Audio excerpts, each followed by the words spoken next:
24 फरवरी 2018 की उस रात दुबई के शानदार जुमेरा एमिरेट्स टावर्स के कमरा नंबर 2201 में एक ऐसी त्रासदी हुई जिसने भारत और पूरी दुनिया को झकझोर कर रख दिया। बॉलीवुड की पहली सुपरस्टार एक्ट्रेस श्रीदेवी की रहस्यमयी विदाई की खबर ने सबको अविश्वास में डाल दिया।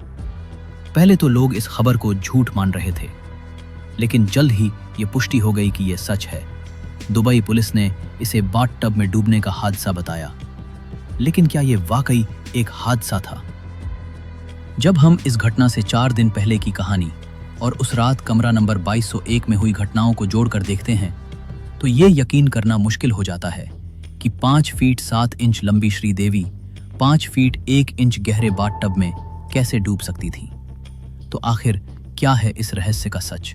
उस रात कमरे में क्या हुआ था? पोस्टमार्टम में क्या खुलासा हुआ और क्यों आज भी यह मामला अनसुलझा है? आइए इस वीडियो में पूरी कहानी जानते हैं।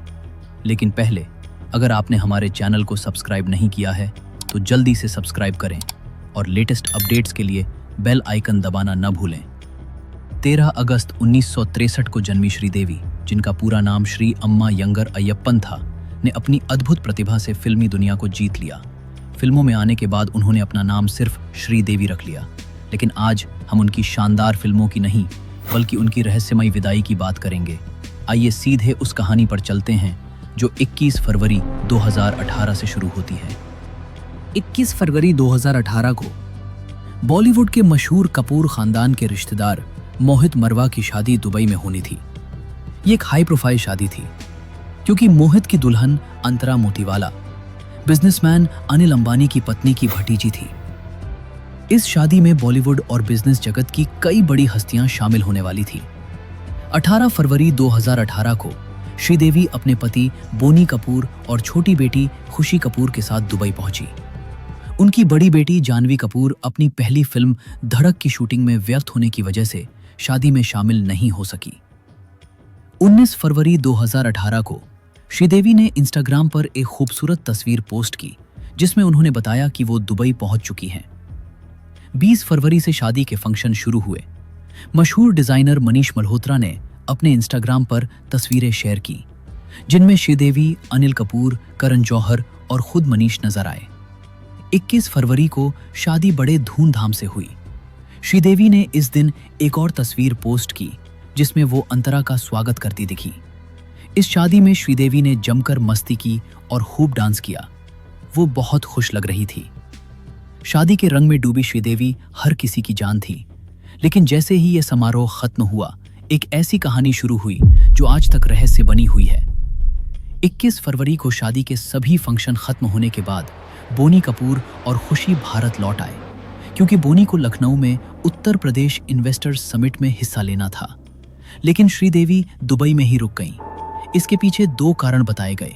पहला, वो अपनी बहन से मिलना चाहती थी, जो कथित तौर पर दुबई में रहती थी।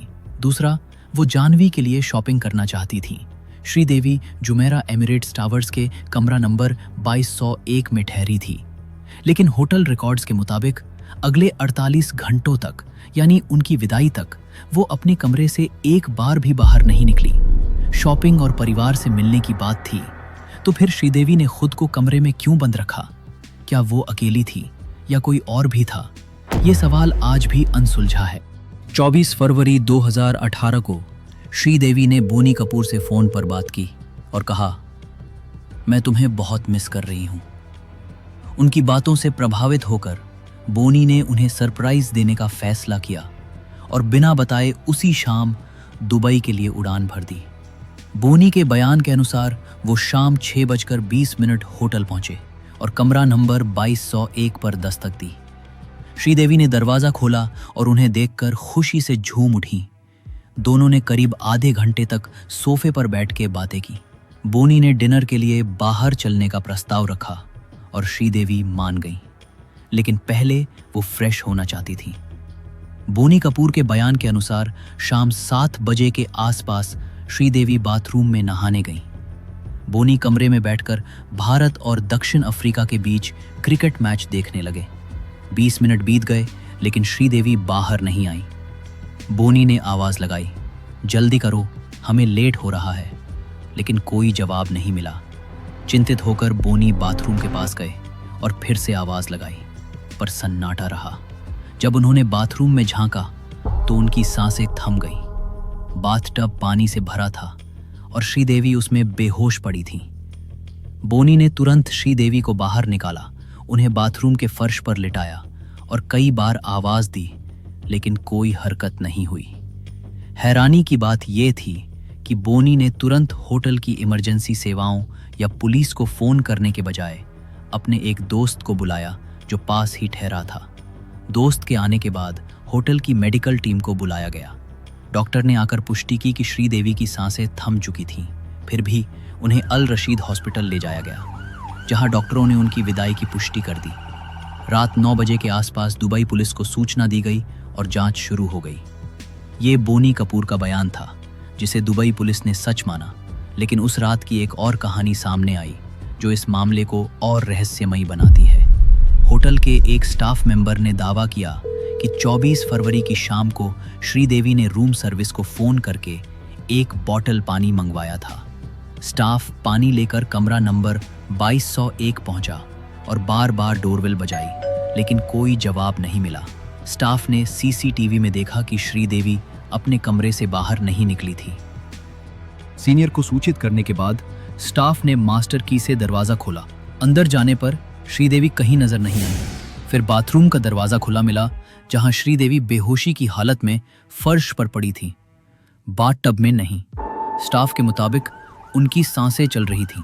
तुरंत मेडिकल टीम को बुलाया गया और श्रीदेवी को अल रशीद हॉस्पिटल ले जाया गया, जहां उनकी विदाई की पुष्टि हुई। एक तरफ बोनी का बयान कि श्रीदेवी बाथटब में थीं, दूसरी तरफ स्टाफ की कहानी कि वो फर्श पर थीं। आखिर सच क्या था?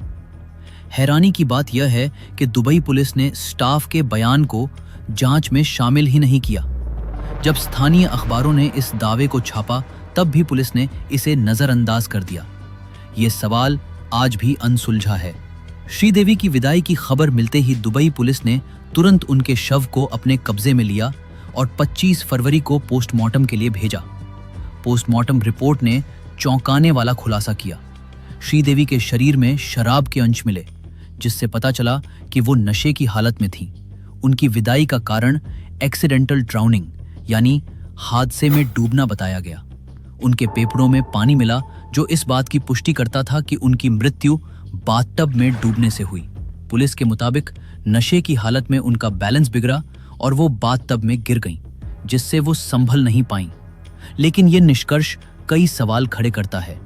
श्रीदेवी की लंबाई 5 फीट 7 इंच थी, जबकि बाथटब की गहराई केवल 5 फीट 1 इंच थी। क्या इतने छोटे टब में कोई डूब सकता है? उनके करीबी दोस्तों ने बताया कि श्रीदेवी हल्की फुल्की शराब पीती थीं, लेकिन कभी इतनी नहीं कि नियंत्रण खो दें। फिर वो इतनी नशे में कैसे थीं?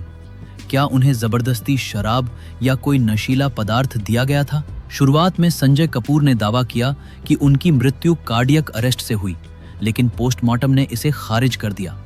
तो ये हार्ट अटैक की बात कहां से आई? पुलिस ने किसी जहरीले पदार्थ की जांच की, लेकिन कुछ नहीं मिला। फिर भी पोस्टमार्टम और जांच पूरी होने के बावजूद शव को तुरंत रिलीज नहीं किया गया, क्योंकि कागजी कार्यवाही में समय लग रहा था। इसके बाद एक नया और बेहद गंभीर खुलासा हुआ। डायरेक्टर सुनील सिंह ने खुलासा किया कि श्रीदेवी ने ओमान में 240 करोड़ रुपए का इंश्योरेंस करवाया था, जिसमें एक अजीब शर्त थी, पैसा तभी मिलेगा अगर उनकी मृत्यु दुबई में हो। इस दावे ने सनसनी मचा दी। लोगों ने अनुमान लगाया कि शायद इस रकम के लिए कोई साजिश रची गई हो। सुनील सिंह ने हाई कोर्ट और सुप्रीम कोर्ट में स्वतंत्र जांच की मांग की, लेकिन उनकी याचिका खारिज कर दी गई। बोनी कपूर ने इस पर कोई जवाब नहीं दिया और दुबई पुलिस ने भी इस थ्योरी की जांच नहीं की। पत्रकार प्रिया मेनन ने द गल्फ टाइम्स में खुलासा किया कि जुमेरा एमिरेट्स टावर्स के सीसीटीवी फुटेज में 24 फरवरी को बोनी के आने से पहले एक अज्ञात व्यक्ति को कमरा नंबर 2201 में घुसते देखा गया। इस व्यक्ति की पहचान अब तक नहीं हो सकी। इसके अलावा भारत के रिटायर्ड फॉरेंसिक विशेषज्ञ डॉक्टर अनिल शर्मा ने 2025 में पोस्टमार्टम रिपोर्ट का विश्लेषण किया और दावा किया कि श्रीदेवी के शरीर में शराब की मात्रा सामान्य से कहीं ज्यादा थी। जो ये संकेत देती है कि उन्हें शायद जबरदस्ती शराब या नशीला पदार्थ दिया गया। बाद में एक बात दुबई पुलिसकर्मी ने इंडिया टुडे को बताया कि जांच को जल्दबाजी में बंद किया गया क्योंकि भारत और यूएई के बड़े लोगों का दबाव था। फिंगरप्रिंट्स और अन्य सबूतों की ठीक से जांच नहीं की गई। इन नई जानकारियों ने इस मामले को और रहस्यमय बना दिया। क्या यह सब एक सुनियोजित साजिश थी जिसे हादसे का रूप दिया गया? 27 फरवरी 2018 को यूएई में रहने वाले समाज सेवी अशरफ थामरसेरी की मदद से श्रीदेवी का शव भारत लाने की प्रक्रिया पूरी हुई। अशरफ, जो हजारों शवों को उनके देश भेजने में मदद कर चुके थे, अपनी पहचान और अनुभव का इस्तेमाल कर कागजी कार्यवाही को तेजी से पूरा किया। अनिल अंबानी के निजी विमान से श्रीदेवी का शव मुंबई लाया गया, जहां 28 फरवरी को राजकीय सम्मान के साथ उनका अंतिम संस्कार किया गया। लेकिन उनके प्रशंसकों और परिवार के लिए सच्चाई आज भी एक पहेली है। श्रीदेवी का जाना बॉलीवुड के लिए एक बड़ा नुकसान था, लेकिन उनके जाने के बाद उठे सवालों का सिलसिला थमा नहीं। श्रीदेवी की मृत्यु ने कुछ ऐसे सवालों को जन्म दिया जो आज भी एक जांच का विषय है। दुबई पुलिस ने होटल स्टाफ के बयान को क्यों नजरअंदाज किया? बोनी कपूर ने इमरजेंसी सेवाओं के बजाय अपने दोस्त को क्यों फोन किया? 5 फीट 7 इंच की श्रीदेवी 5 फीट 1 इंच के टब में कैसे डूब गई? इंश्योरेंस पॉलिसी की शर्त का क्या मतलब था? कमरे में घुसने वाला अज्ञात व्यक्ति कौन था और सीसीटीवी फुटेज को क्यों दबाया गया? क्या श्रीदेवी को जबरदस्ती शराब या नशीला पदार्थ दिया गया था? केरल के पूर्व डीजीपी ऋषि राज सिंह ने कहा, 5 फीट गहरे टब में कोई तभी डूब सकता है जब उसे कोई जबरदस्ती पकड़ कर रखे। यह बयान श्रीदेवी की मौत को और रहस्यमय बनाता है। क्या कमरा नंबर 2201 में उस रात जो हुआ वो सिर्फ बोनी कपूर और ऊपर वाला ही जानता है? ये सवाल आज भी अनसुलझा है। दोस्तों, आपको क्या लगता है? क्या श्रीदेवी की विदाई एक हादसा थी या इसके पीछे कोई साजिश थी? कमेंट बॉक्स में अपनी राय जरूर बताएं। अगर ये कहानी आपको पसंद आई दोस्तों, तो ऐसी एक और कहानी आपको हैरान कर देगी, जहां एक स्वतंत्र और वर्ल्ड फेमस टेनिस प्लेयर की उसके ही पिता ने जान ले ली। इसके पीछे का कारण आपको हैरान कर देगा। यहां क्लिक करके आप उस वीडियो को देख सकते हैं। बहुत बहुत धन्यवाद।